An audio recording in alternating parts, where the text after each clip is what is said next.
Organise the following marks in a class assessment in a tabular form.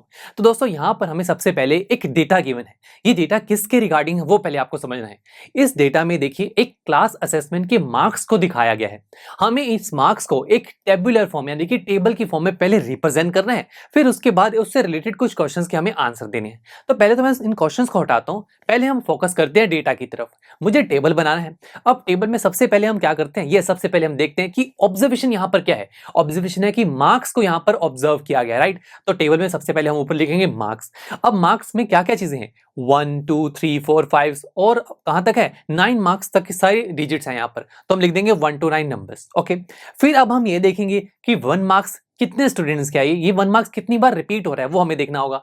1 mark तो देखिए एक ही बच्चे का है, एक ही बार आ रहा है, तो आगे लिख देंगे 1। अब ये चीज क्या है, ये चीज हम इसको ये देख रहे हैं कि 1 मार्क कितनी बार आ रहा है, कितनी फ्रीक्वेंटली आ रहा है। दैट्स व्हाई इस चीज को हम इसकी फ्रीक्वेंसी भी कहते हैं। तो 1 मार्क की फ्रीक्वेंसी क्या हुई 1। अब 2 मार्क की बात करते हैं। 2 मार्क, यस, 2 बार है यहाँ पर, तो यानी कि 2 स्टूडेंट्स ऐसे थे जिनके मार्क्स 2 आए, तो हम 2 को आगे लिख देंगे 2, बिकॉज 2 मार्क्स 2 टाइम्स हमें देखने को मिले। इसी तरीके से 3 4 5 6 चलते चलते आपको 9 तक सभी चीजें यहाँ पर देखनी होगी और आपका टेबल रेडी हो जाएगा। ठीक है जी। अब हमें क्या करना है, यस, अब हमें क्वेश्चंस के आंसर देने हैं। सबसे पहला question, which number is highest. अब यहां बताना है कि कौन सा नंबर हाईएस्ट है। अरे देख लीजिए, मार्क्स 1 से स्टार्ट हुए थे और 9 तक थे, तो हाईएस्ट क्या नंबर है 9। सेकंड क्वेश्चन देखते हैं, विच नंबर इज लोवेस्ट। अरे ये भी आसान है, यहां पर लोवेस्ट नंबर कौन सा है 1। ये भी कितना आसान था। नेक्स्ट क्या है, what is the range of the data. अब इस डेटा की रेंज क्या है। अब दोस्तों रेंज निकालने का एक बड़ा सिंपल सा फॉर्मूला होता है, highest observation minus lowest observation. तो हाईएस्ट ऑब्जर्वेशन यहां पर कौन सी है 9 और लोवेस्ट है 1, 9 माइनस 1 इज 8, यानी कि आपके इस गिवन डेटा की जो रेंज है वो 8 है। कितना सिंपल था।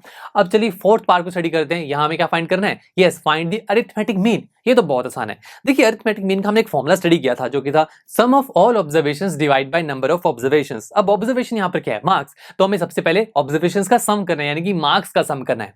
अब देखिए पहला तरीका तो ये है कि जो भी आपके सामने डेटा गिवन है 4 6 7 5 इन सब का सम कर दीजिए।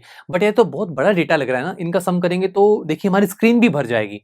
तो क्या इसका कोई एक छोटा तरीका भी है। जरा टेबल को देखिए, टेबल से हमें क्या पता लग रहा है, 1 मार्क 1 स्टूडेंट के हैं, राइट, तो मैं यहां 1 लिख दूंगा। ओके, 2 मार्क्स 2 स्टूडेंट्स के हैं, यानी कि 2 मार्क्स 2 टाइम्स हमारे डेटा में आ रहा है, तो 2 2 जा 4 करेंगे तो 2 और 2 का सम हो जाएगा, तो डायरेक्ट मैंने 4 लिख दिया। अरे तो बहुत सिंपल है। देखिए पहले मैं जब पूरे डेटा का अगर सम करता तो मुझे 2 को 2 टाइम्स लिखना पड़ता, बट यहां पर मैंने क्या किया, टेबल कैल से 2 को 2 टाइम्स देखकर मैंने उसे यहीं पर ही ऐड कर दिया, 2 2 जा 4 और डायरेक्ट 4 लिख दिया। ये हमने काम कर लिया, जिससे हमारा डेटा और छोटा हो जाएगा। चलिए आगे देखते हैं। नेक्स्ट बात करें 3 इतने टाइम्स आ रहा है तो उसको से मल्टीप्लाई कर देंगे, ये आंसर आ जाएगा।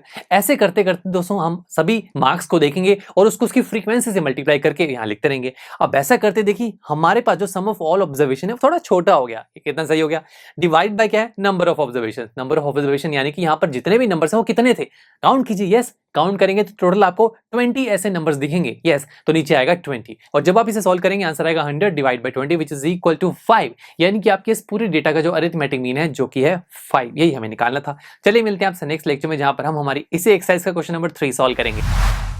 आई एम श्योर स्टूडेंट्स आपको ये लेक्चर काफी पसंद आया होगा और ऐसे ही मजेदार तरीके से अपने हर एक कॉन्सेप्ट क्लियर करने के लिए डाउनलोड कीजिए पीयू स्टैक ऐप को, जहां पर आपके पास और भी बहुत सारे ऑप्शंस होंगे, जैसे कि back exercise solutions, tip videos, sample papers and much more. So what are you waiting for, download the app now.